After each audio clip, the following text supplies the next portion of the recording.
n'a jamais été cédée. Je reconnais la nation Ganagaraga comme gardienne des terres et des eaux sur lesquelles nous sommes aujourd'hui. We respect the continued screen goes off. The continued connections with the past, present, and future in our ongoing relationships with Indigenous and other peoples within the Montreal community. And I encourage all of us to support and join our Indigenous brothers and sisters in the struggle to protect the lands and waters of this earth. And I would like to thank everyone for watching online. It's a sign that democracy is thriving in our community. And I would like to remind everyone to be respectful and polite and constructive. We're all here for the same reason, so let's all take a deep breath and reflect on how fortunate we are. Also, laissons-nous penser à ceux et celles qui sont décédés de COVID-19. Ils ne sont pas que les chiffres, ils sont les êtres humains avec famille et proches.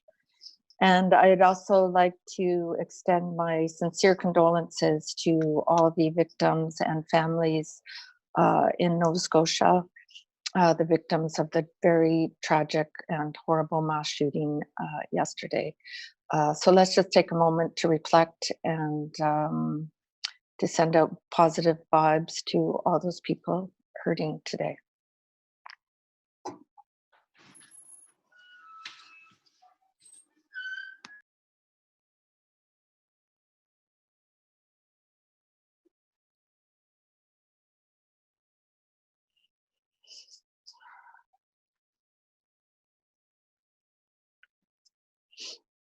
Alors, merci.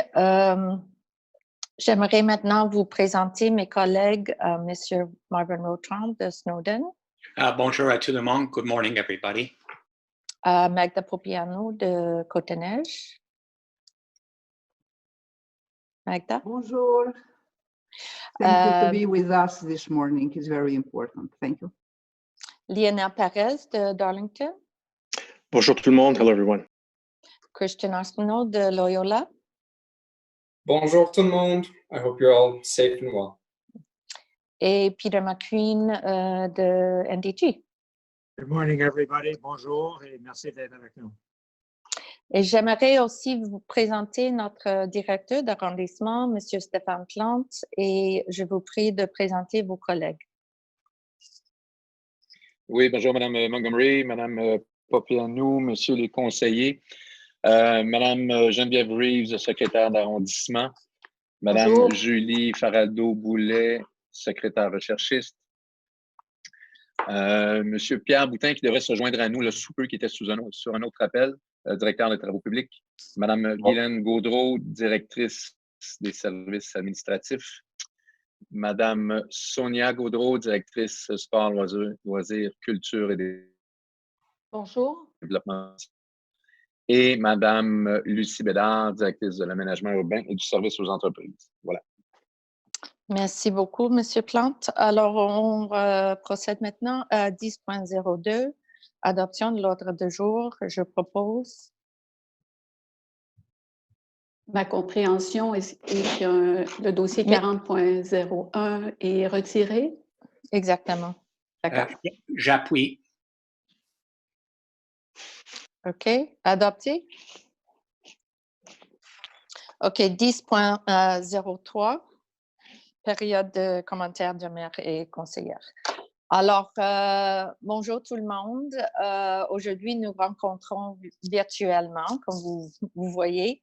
C'est à cause de COVID, naturellement. And we all have to continue to practice distancing, to stay at home, to wash our hands. I know it's getting tiresome, it's getting more and more difficult, it's trying our patience, but it's very important that we continue to follow the directives of the Quebec government, parce qu'ensemble, nous pouvons sauver les vies. Aujourd'hui, nous approuvons le financement d'urgence pour les organismes qui font de travail extraordinaire. Je suis fière d'appuyer Conseil des années d'NDG, NDG Senior Council, Femmes de Monde de Côte-Neige, FAMAS, Multicaf, Prévention Côte-Neige-NDG, Jamaica Association of Montreal, Service d'interprète d'aide et de référence aux immigrants, Association de la communauté noire de Côte-Neige, Association des années tamoules du Québec, À deux mains, Head and Hands, MADA, Centre d'écoute et de référence multi-écoute, Centre international de l'espoir, Club Amis et Madame Gaudreau, c'est quoi l'autre? On a ajouté une autre organisation des jeunes. L'Association pour le développement jeunesse de Loyola. Oui, merci beaucoup. Alors, j'aimerais juste dire quelques mots sur Multicave. J'ai passé plusieurs jours à Multicave cette dernière semaine. J'ai fait le bénévole à cette banque alimentaire à Côte-Neige. Et ils ont fait un travail extraordinaire. Ils essaient de faire 2000 repas chaque jour parce que malheureusement, l'insécurité alimentaire augmente. Alors, les demandes sont incroyables. So if anyone out there, if you're in good health, if you're looking for something to do, I highly recommend volunteering at a food bank. They need us. They practice very good distancing. They have masks, they have gloves. They're taking all the precautions necessary.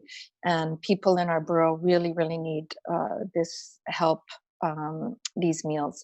So if you could, reach out, let me know if you want to help out. À Multicave, j'ai rencontré Christophe Geffray. Et d'habitude, Christophe est enseignant à l'école hôtelière de la Montérégie. Mais maintenant, il vient chaque jour. Il fait à peu près 35 heures par semaine comme bénévole. Et j'aimerais ainsi prendre un moment pour reconnaître les environ 40 employés de l'arrondissement qui se sont portés volontaires pour aider des banques alimentaires de notre arrondissement. Et aussi que notre arrondissement offre aussi de support matériel et logistique à Multicave, MADA et le dépôt alimentaire. So thank you, everyone, for all your volunteer work. Christophe and employees like Guylaine Gaudreau, Wael Bazi, André Prudhomme, who have all helped out at food banks, and many, many more who I haven't named. I know that all of you are putting 100% of yourself out there to help others. And if you're not able physically to do that, I encourage you to make a financial donation if you're still lucky enough to be earning a salary in these difficult times. Et aujourd'hui, nous accordons aussi un soutien aux entreprises de Côte-Neige-NDG parce que nos artères commerciales sont le cœur de nos quartiers et ils ont besoin d'aide. Nous voulons soutenir les commerçants locaux dans cette épreuve et qui est très difficile pour eux aussi, mais aussi en vue de la relance de leurs activités. Par exemple, ce fonds être utilisé pour créer un service de livraison locale et écologique. And I'm also very proud today to announce that we've created 3 pedestrian corridors in our borough on Côte-Neige, Queen Mary, and Monkland, so that pedestrians can practice social distancing, keep that 2 meters between you, whether you're lined up outside at a store or you're walking on the sidewalk. So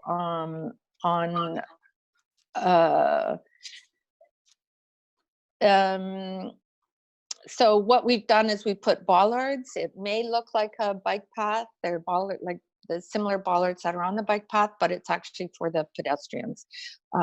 So just keep that in mind and stay safe. Je sais que la situation actuelle est très difficile pour tout le monde.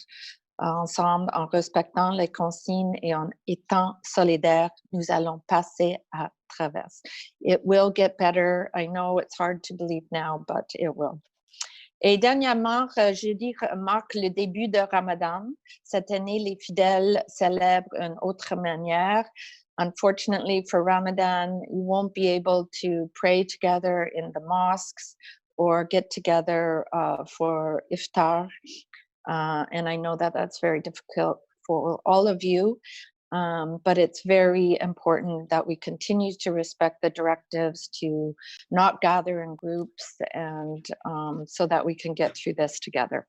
So à toute la communauté musulmane, je vous souhaite un bon mois de Ramadan. Ramadan Mubarak à tous. Alors maintenant, je vais passer la parole. Je ne sais pas si tous les conseillers, mais Marvin, est-ce que vous êtes la prochaine? Oui, être relativement prête. J'aimerais remercier formellement Sonia Gaudreau, notre directrice, qui, avec son service, a travaillé avec tous les groupes communautaires de territoire pour alimenter le programme qu'on va voter dans quelques minutes, où l'arrondissement va distribuer 200 000 $ aux groupes qui répondent aux besoins des gens pour la sécurité alimentaire dans notre quartier. J'aimerais noter qu'effectivement, les besoins spéciaux de la communauté juive, noire, philippine et tamile sont adressés dans le dossier devant nous autres, et le leadership des grandes banques alimentaires comme Multicaf et NDG Food Depot est très connu aussi. I think it's extremely responsible for the borough to have stepped in at this time. I'm sure all the councillors are being overwhelmed with calls from people who need help. And I want to say that when I've steered someone to Multicaf or Tomato in my district, they have immediate response. And I really appreciate the many volunteers who have come forward to help these food banks meet the needs in the community. The money from us is certainly going to go a long way. I also want to say June is usually a very special month in Snowdon with a lot of events. This morning, I was informed by the Canadian Council Filipino Associations of Quebec that they have canceled the annual parade and the annual Philippines Independence Day. It's unfortunate, but we all have to do our part to ensure that we all stay safe. Hopefully, there'll be a possibility for some events to reschedule, and others will do it in a different format. But the borough will continue to work with our partners so that hopefully next year we can again provide for the needs of all the groups that do so much for our citizens. Merci beaucoup. Merci, Marvin. Alors, on va à l'ordre, OK, Monsieur Perez. Est-ce que Madame Popiano veut dire quelques mots? Oui. Alors, Lionel, I'm just going in order of from their last council. No worries. OK. So, Madame Popiano. Merci, Madame la mairesse. Donc, je voulais rejoindre ma voix à la vôtre pour offrir mes plus sincères condoléances aux familles qui ont perdu un proche. C'est des moments extrêmement éprouvants, surtout quand on les perd dans des conditions aussi terribles qu'on vit présentement. Mais tous les gestes que les gouvernements, l'administration municipale, l'arrondissement mettent en place, tous les gestes qu'on fait, je suis persuadée qu'on va sortir plus fort et plus unis, qu'on va créer une vraie solidarité sociale, qu'on a prouvé que les personnes démunies sont celles qui nous préoccupent en premier, et tous ceux qui ont besoin d'aide. Et le geste qu'on pose aujourd'hui adresse surtout des gens qui ont besoin d'aide. Je voulais aussi remercier tous les employés de l'arrondissement, le directeur, aussi mes collègues qui ont adhéré à ce concept d'assurer des corridors sanitaires. On va faire un déconfinement, il faut que les gens sortent, il faut que les gens magasinent sur les grandes artères commerciales. Donc, les corridors sanitaires, les trois, l'instant qu'on va mettre en place, sont extrêmement importants. Je sais que la ville vous a soumis à l'arrondissement des fiches très claires, très précises de comment les installer, quelles sont les mesures qu'on va mettre en place pour que les gens puissent aller faire leurs courses de manière sécuritaire. Une autre préoccupation que je souhaitais partager avec vous, c'est les OMHM. Vous savez que bien que c'est un partenaire de choix, mais le réseau de l'OMHM, c'est financé à 90% et c'est sur la gouverne du gouvernement provincial, mais on travaille, on collabore très, très bien. Moi, j'ai fait le tour des 3 grands HLM de mon district électoral. La situation semble sous contrôle de point de vue sanitaire, mais on s'entend qu'il y a beaucoup de besoins, mais il y a beaucoup de gens qui sont en détresse psychologique. C'est vraiment pas évident de rester enfermé. Ce sont des personnes qui sont à mobilité réduite, ce sont des personnes âgées. On partage les mêmes préoccupations comme dans le réseau de la santé. Les personnes âgées nous tiennent à cœur, vous savez, la Direction régionale de la santé publique, en collaboration avec le 211, a déjà lancé des appels automatisés en français et en anglais pour 225 000 personnes aînées de plus de 70 ans. Mais la meilleure façon de les rejoindre, c'est les amis, la famille. Ne les oubliez pas, les gens ils ont besoin de votre appui. Plusieurs résidents de Côte-des-Neiges m'ont appelé concernant les jardins communautaires. Nous sommes en attente des consignes de la Direction régionale de la santé publique pour la réouverture de ces lieux, mais mon message, c'est que nous sommes sensibles à cet enjeu. On comprend qu'ouvrir les jardins communautaires assure aussi de la sécurité alimentaire pour les mois d'automne et les mois d'été. Donc, je rejoins aussi ma voix à celle de la mairesse Montgomery qui disait qu'on a mis en place des mesures économiques extrêmement importantes en réalité pour soutenir tout le réseau des SDC. Donc, 200 000 $ ont été déjà octroyés au CQCD afin de collaborer avec les SDC et le réseau de PME Montréal pour aider à peu près 1000 commerçants sur une période de 3 mois afin d'obtenir du soutien technique pour le développement numérique. Il y a un report au 1er septembre de l'échéance du 2e versement de taxes pour les commerçants des SDC et aussi un report de la période d'admissibilité au programme PRAM. Comme vous le savez, le SDC de Côte-des-Neiges a déjà obtenu un octroi de subventions dans le cadre de PRAM Commerce. Donc, ben voilà, ils ont encore 12 mois supplémentaires pour le mettre en place. Aussi, une très bonne nouvelle, l'APCHQ qui s'est associée avec les associations hôtelières pour offrir 7000 chambres à taux préférentiel en cas de retard de livraison des logements et les mesures d'aider les gens à se loger au 1er juillet et de pallier la demande de logement est sous le radar de la ville et puis on va, comme l'année dernière d'ailleurs, les soutenir. Vous avez vu une reprise graduelle aussi des activités en arrondissement. J'ai eu la chance de faire un tour des artères commerciales. Elles sont propres dans les conditions actuelles où beaucoup de nos employés sont encore en confinement. L'arrondissement fait mais beaucoup d'efforts en réalité pour que nos rues soient propres. Donc finalement, je relance aussi le message de respecter les consignes, de rester à la maison. Joyeuse Pâques orthodoxe hier et aujourd'hui et bien sûr en préparation du mois de Ramadan, un joyeux Ramadan en confinement et en respectant les consignes. Merci Madame la mairesse. Merci. Monsieur McQueen? Monsieur McQueen, est-ce que vous avez... Can you hear me? Yep. First of all, I'd like to wish a happy Orthodox Easter to all Orthodox faiths in our borough, and of course a good Ramadan for starting within the month to our Muslim friends and neighbors and in the borough. First of all, in terms of the emergency aid the borough is giving out, I'd like to draw attention to 4 NDG groups who are doing important things for different vulnerable populations in our borough. First of all, Head in Hands, who are working, trying to give out food aid to the Young Parents Program. for young parents at home with their young children. Secondly, the NDG Senior Citizens Council, of course, aid for our vulnerable senior citizens in the borough. Thirdly, the Loyola Center for Youth, who specialize in helping immigrant youth in their families, and perhaps in some of the apartments more out in the western part of NDG. And lastly, Prévention Côte-Neige NDG, which has got a good program to try to send people out into the parks to speak to the youth and other marginal people who may have nowhere else to go and may not fully understand the full reasons and repercussions of why we have the social distancing. So thank you very much for all your work.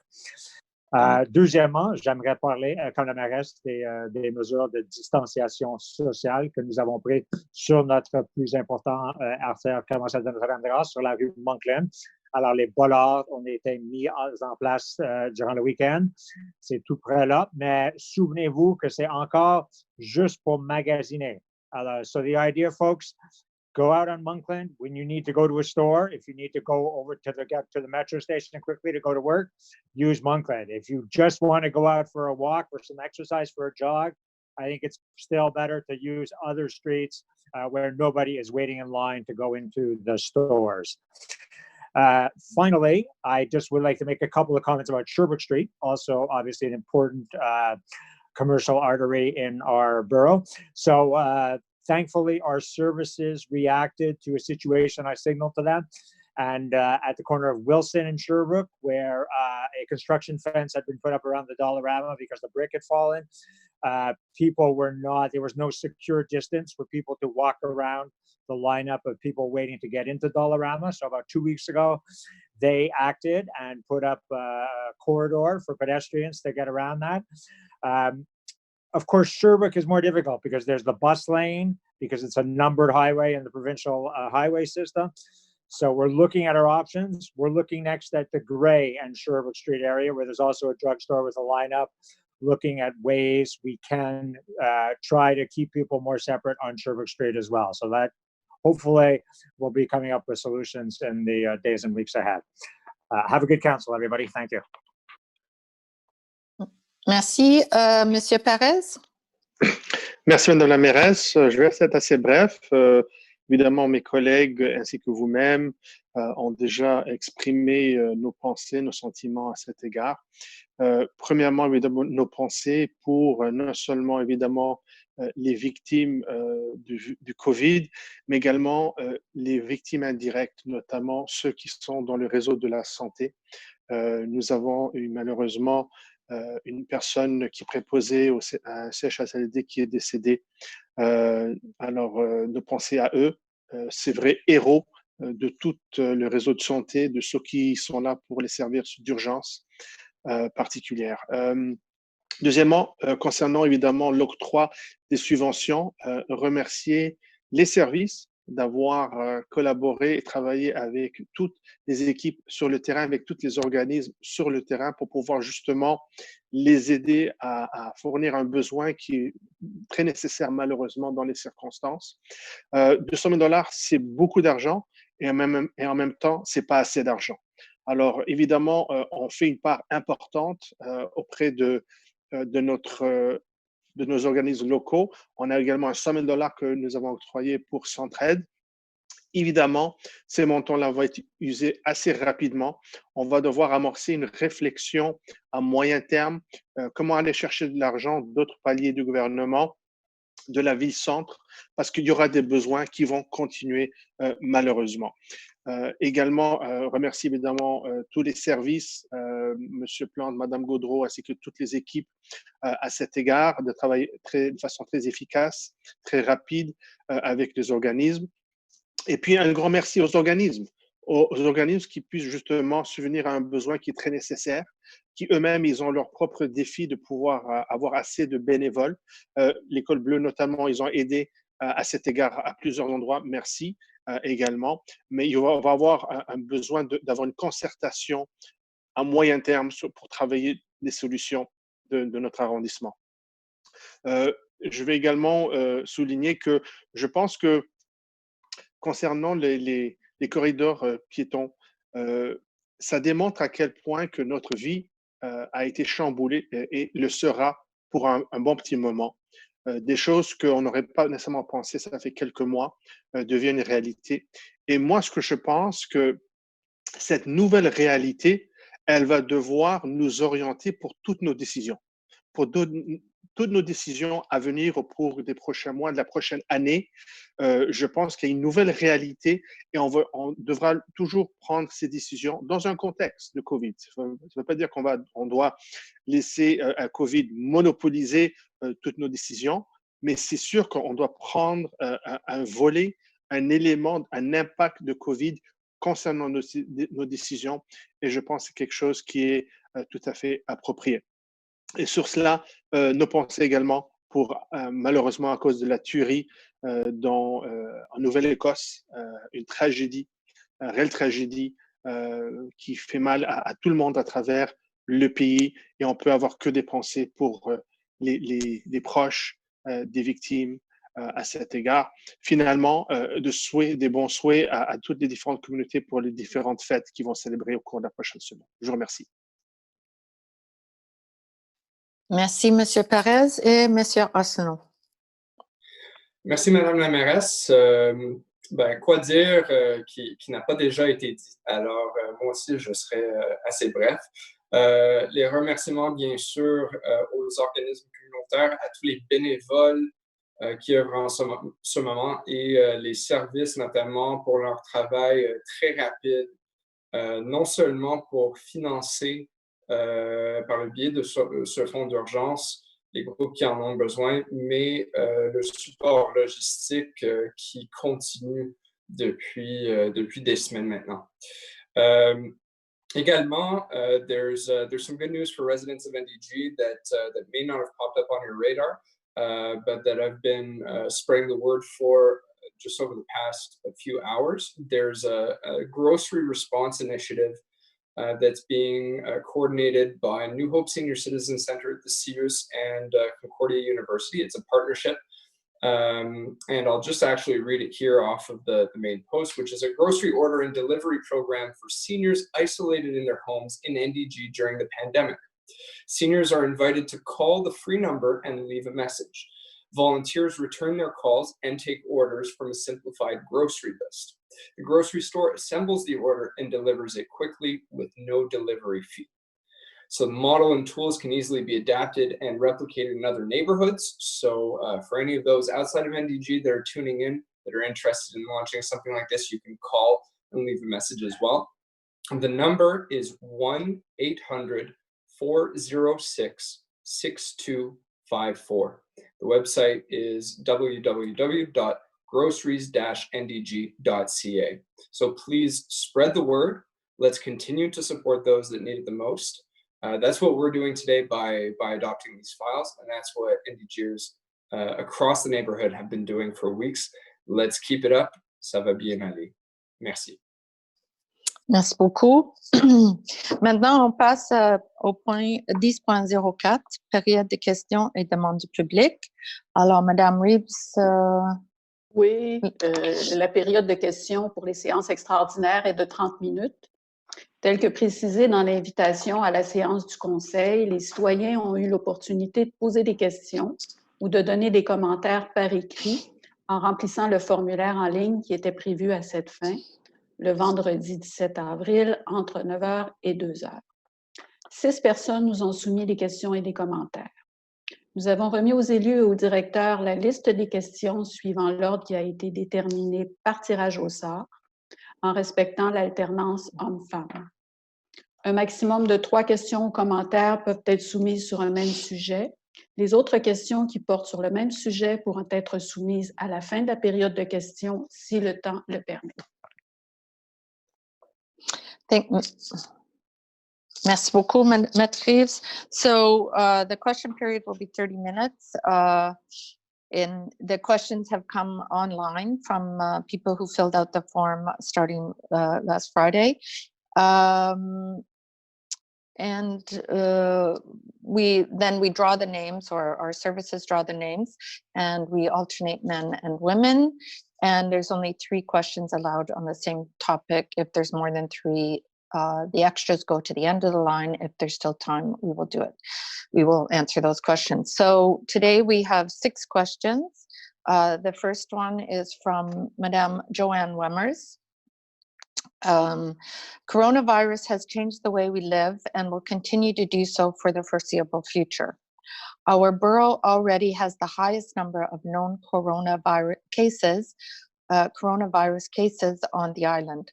Social distancing is the new normal, but the sidewalks in Vendôme Village do not allow pedestrians to maintain a safe distance. We have a lot of foot traffic in the area due to the MUHC and the Vendôme station, and it is vital that we be able to keep a safe distance when outdoors. Moreover, the many medical buildings and long-term care facilities in the neighborhood increase the urgency of safety measures in order to reduce the risk of spreading the virus. The borough recently introduced pedestrian safety zones on several commercial arteries in CDNNDG, however, has taken no such action in Vendôme Village. Will you create safe zones for pedestrians on de Maisonneuve and Sherbrooke in Vendôme Village in order to protect the health and safety of the residents in this high-risk area? Thank you, Madame Wemmers, for your question. As you know, today we've talked about the 3 arteries on which we have created pedestrian zones. It's Monkland between Giroir and Draper, Côte de Neige between Jean-Briand and Queen Mary, and Queen Mary between Westbury and Clanranald. So it's just a beginning. We'll watch how successful or unsuccessful these footpaths are. And again, as Mr. McQueen mentioned earlier, these aren't paths for people to go running or anything. It's to keep your distance when you're shopping so that there's no conflict between people lining up outside. So because on de Maisonneuve in Vendôme Village, there aren't commercial stores, there is a bike path. It'd be hard to widen that sidewalk. And we are looking at Sherbrooke. However, as Mr. McQueen mentioned, it's also under the jurisdiction of the province because it's considered a highway. But we will be looking at all streets and see what we can do in order to make everyone safe, and so that you can go out and do your errands and walk your dogs. But if people, as much as possible, if you're just going for a walk or a run, try to use the side streets because those are obviously less populated. So the next question, c'est de Monsieur Luck. Madame Reeves, est-ce que vous voulez le lire? Oui, c'est sur le nettoyage des rues. Quand est-ce que l'arrondissement va commencer le nettoyage, car il y a beaucoup de débris et petites roches sur les trottoirs et dans les rues? Le nettoyage aurait dû avoir commencé le 1er avril. Oui, merci, Monsieur Luck, pour la question. On a rapporté le nettoyage jusqu'à 1er mai à cause de le stationnement et le nettoyage n'est pas considéré comme un service essentiel. Par contre, on va commencer le 1er mai et on a déjà commencé avec les grosses artères comme Sherbrooke et Côte-de-Neige. Alors, ça vient, mais il faut avoir un peu de patience, donnant que ce n'est pas un service essentiel et nous devons respecter les consignes et les ordres du gouvernement Québec. Bon, question 3 de Monsieur Isabelle Bédard. Oui, pouvez-vous dire quelque chose sur la reprise des travaux d'aménagement du parc du Triangle? Oui, merci Madame Bédard, c'est une bonne question. Alors, la construction n'était pas un service essentiel. Alors, on a dû arrêter tout ce travaux. Mais je pense que la semaine passée, la construction résidentielle peut recommencer. Est-ce que ça inclut le triangle? Je vais demander nos services. Monsieur Plante, savez-vous? Si j'ai des informations additionnelles dans mon district, j'ai par la suite. Est-ce qu'on peut laisser M. Plante, M. Plante répondre en premier, s'il vous plaît, M. Le conseil de quartier n'a pas le droit de répondre à une question d'un citoyen de son quartier. Give me a break, OK? Non, mais bien sûr que vous avez le droit. Mais j'ai demandé, M. Plante, de répondre et vous pouvez parler après, OK? Merci. M. Plante, est-ce que vous savez si le travaux... Oui. Oui. Alors, écoutez, on prévoit que les entreprises qui font affaire avec la Ville de Montréal devraient reprendre les travaux d'ici 2 à 3 semaines. C'est l'information qu'on avait là jeudi passé. Alors, dès que les travaux vont recommencer à ce moment-là, les travaux dans le parc du Triangle vont reprendre. Il faut comprendre qu'il y a des enjeux avec le bâtiment, c'est-à-dire que le bâtiment est entre autres constitué de ce qu'on appelle un mur rideau. C'est-à-dire que le devant du bâtiment est un mur en verre, là, si vous voulez. Et il y a eu des difficultés de compagnies qui n'ont pas pu livrer, qui malheureusement ont disparu, là, ont fait faillite, dans le fond. Alors, tout ça fait en sorte que ça a retardé au niveau des travaux sur le bâtiment, mais on va essayer de se concentrer sur les travaux de paysagement qui restent à faire, de manière à ouvrir une partie du parc et peut-être de cloisonner le chantier du chalet pour que les gens puissent avoir accès le plus vite possible au parc, là, compte tenu des circonstances actuelles. Alors, d'ici 2 à 3 semaines, on devrait voir de l'action dans le parc. Merci. Monsieur Rautran, avez-vous quelque chose? Effectivement, Madame Bédard, c'est un dossier primordial pour le Triangle. Le niveau de travail est bien avancé. C'est continué pendant presque toute l'automne et dans une portion de l'hiver. Ça doit être prêt relativement tôt cet printemps. Maintenant, ça va être retardé à cause d'imprévus de la pandémie de COVID-19. Mais comme M. Plante a dit, les travaux doivent reprendre en 2 semaines. Et la date échéance pour ouvrir le parc, c'est l'été.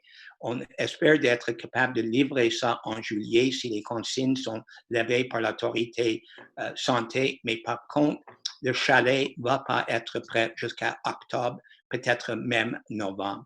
J'aimerais ajouter une autre chose. La Ville-Centre a acheté le bâtiment à 50-10 pareil.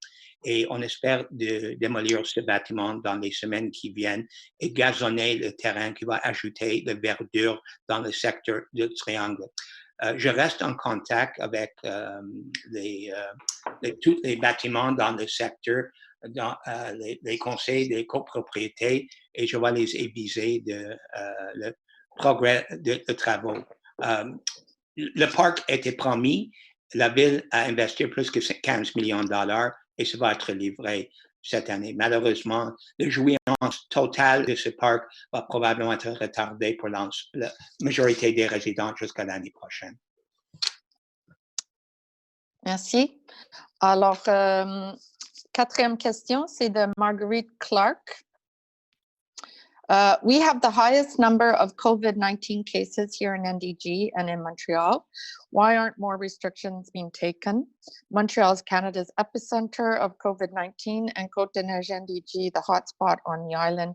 What are you people waiting for? Thank you, Mrs. Clark. I know it's a concern for everyone. I just want to clarify, though, that we do not have the highest number. If you look at per capita, we're about number 6 or 7 on the island. But that being said, it's still a huge concern and worry, and everybody has to do the part. You have to stay home except for essential outings, wash your hands, only go out for exercising by yourself, try to and keep the 2-meter distance. In order to help people do that, we've created 3 pedestrian zones on Moncton, Côte-de-Neige, and Queen Mary. And we've closed the borough's facilities, the arenas, the play structures and parks, the libraries, those are all closed. Today, we are giving $200,000 in support for organizations in our borough that are helping people through this crisis, especially marginalized groups and the elderly, which we know are very hard hit because of this. We're also giving financial support to local businesses to try to help them stay on their feet. And, you know, I've been volunteering at food banks. There's, you know, we're doing everything we can. But the main thing is, no matter where the hotspot is, we all have to assume that we are carriers of this virus and that we can spread it to others. So behave accordingly. Everyone has to take the responsibility to stay home and wash your hands and keep your distance. Okay, so I mean, we're doing everything that we can.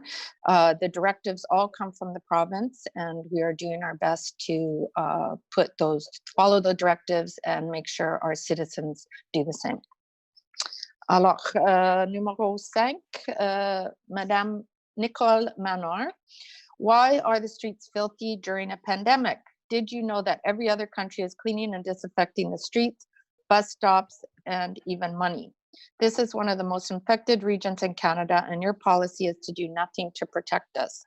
COVID-19 lives in dust for days. I've never seen this area so filthy when it should be cleaned every day. What do you plan to do to solve this problem? Thank you for your question, Madame Manor. It's true that the streets are dirty. They're very dirty every spring. And unfortunately, we haven't been able to get out to clean them because that wasn't considered an essential service. So we are just following the directives of the Quebec government, rather. So we had to stop we had to put on hold street cleaning. But the good news is we are progressively getting back to that. It started April 13th. With the big arteries such as Sherbrooke and Côte-des-Neiges, and local streets, on local streets, the parking restrictions usually started April 1st. We delayed that till May 1st to give people a chance to readjust, and because so many people were staying home and that cleaning wasn't considered essential. So May 1st, we will start cleaning again. And I know that I mean, I see it too when I go out on my walk. I see gloves, I see masks. I'm asking everybody to please do your part, pick up after yourself. Do not throw your used gloves and masks on the ground. Take a bag with you when you go shopping, put your used materials in that bag, take it home and dispose of it. It's really inconsiderate just to throw it on the ground like that. Let's all take care of our neighborhoods. And also, if you see something, you know, a lot of garbage in some spot, please call 311. That is really the best way to get action. That way we have a paper trail that you've called, you get a file number, we can follow up if it's not taken care of. So please call 311, and thank you again for your question. I know it's a concern. Cleanliness is a concern of everyone, but we all need to do our part. Alors, la dernière question vient de Madame Nassima Bassaha. Madame Reeves, pouvez-vous le lire? Oui, certainement. Bonjour, ma question sur l'insalubrité des rues. À chaque fois que je mets ce problème à table, la réponse est « c'est normal à Côte-des-Neiges ». Comment peut-on normaliser l'insalubrité? Comment régler le problème des moufettes et ratons laveurs autour des buildings? Aussi, la rue Plamondon, au niveau des HLM, est insupportable à force de déchets. Pourquoi chacun envoie la balle à l'autre quand on réclame la propreté? Pourriez-vous vous entendre avec l'office municipal et faire une belle job? Autant que citoyenne, je fais ma part en participant à des corvées de nettoyage. Merci et bonne journée à tous et prenez soin de vous. Merci beaucoup, Madame Bassaha. Il est vrai que les rues sont plus sales que d'habitude, mais conformément aux indications du gouvernement du Québec de cesser toute activité non essentielle qui ne peut être exécutée au télétravail, nous avons cessé de nettoyer les rues.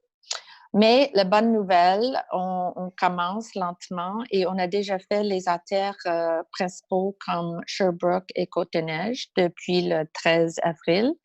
Et on va commencer sur les rues résidentielles le 1er mai. Alors, je vous remercie pour votre patience. Je sais que c'est pas facile, mais vous pouvez ainsi toujours appeler 311 si vous voyez quelque chose, des ordures ou des choses autour de vous. Et ça, c'est la meilleure façon d'avoir action.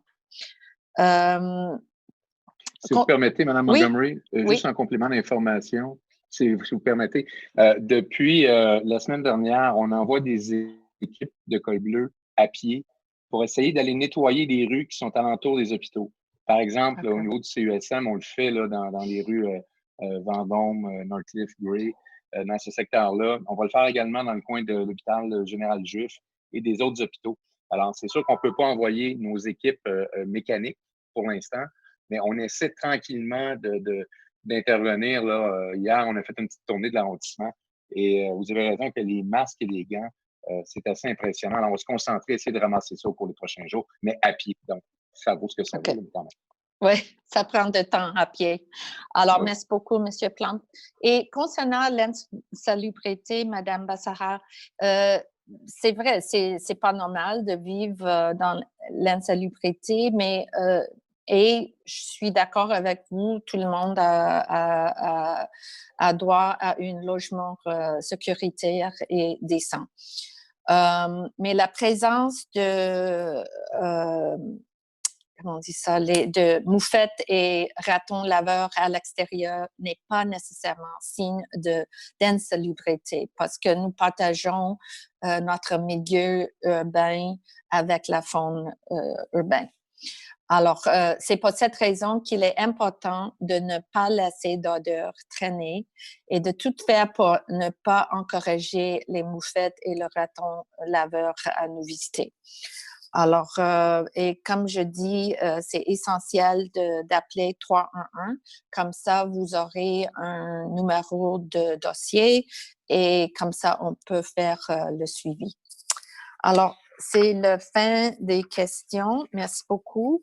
Alors, on passe maintenant à 10.05, période de questions des membres du conseil. Est-ce que quelqu'un a des questions? Non? OK. 10.06, correspondance. Madame? Il n'y a pas de correspondance. Merci beaucoup. On passe maintenant à point 20.01. Accorder aux entreprises Michel Gauthier et CMS Entrepreneurs Généraux un contrat de 2 ans avec option de renouvellement de 12 mois pour le service de location d'équipements avec opérateur pour le nettoyage des rues de l'arrondissement et autoriser une dépense à cette fin de 222 486,51. Je propose.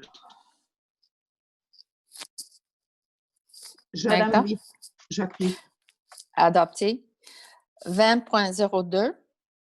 Accorder un soutien financier pour l'année 2020 à divers organismes pour la période et le montant déterminé pour chacun d'eux dans le cadre du Fonds d'urgence COVID-19 de l'arrondissement et autoriser la signature de lettres d'engagement entre l'arrondissement et ces organismes. Et je propose avec fierté et j'aimerais aussi remercier Madame Sonia Gaudreau, notre directrice de développement social, sport et loisirs, parce que son équipe a travaillé très, très fort sur ce dossier et maintenant on peut appuyer tous les organismes dans notre arrondissement.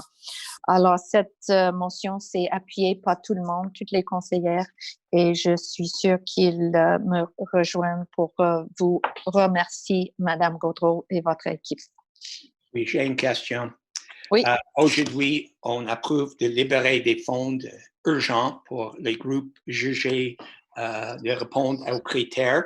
J'aimerais juste savoir le délai entre notre vote et quand les groupes vont avoir accès à ces fonds. D'habitude, quand on vote quelque chose, au conseil peut avoir un délai de 4 à 6 semaines. J'aimerais savoir si on peut le faire plus rapidement étant donné la situation. Si vous permettez, je ne veux pas prendre... je sais que Mme Rousseau était sur l'appel tout à l'heure. Je ne vais pas la prendre par surprise, mais peut-être qu'elle pourrait, si elle est encore là, ou Mme Gaudreau, peut-être nous donner une évaluation. Je ne les vois pas. Est-ce qu'ils sont là? Oui, bonjour. Alors, en fait, d'habitude, on compte environ un délai de 2 semaines entre la réception de la résolution du conseil et l'émission du chèque.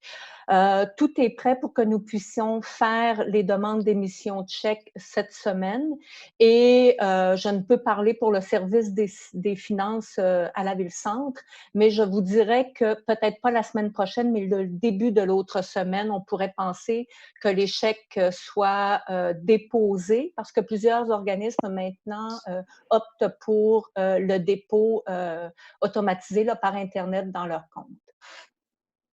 Merci, Mme Gaudreau. Comme les collègues ont dit avant, je pense que tout le monde apprécierait le professionnalisme de votre service et votre interface avec tous les groupes et la rapidité avec laquelle ce dossier arrive devant nous autres.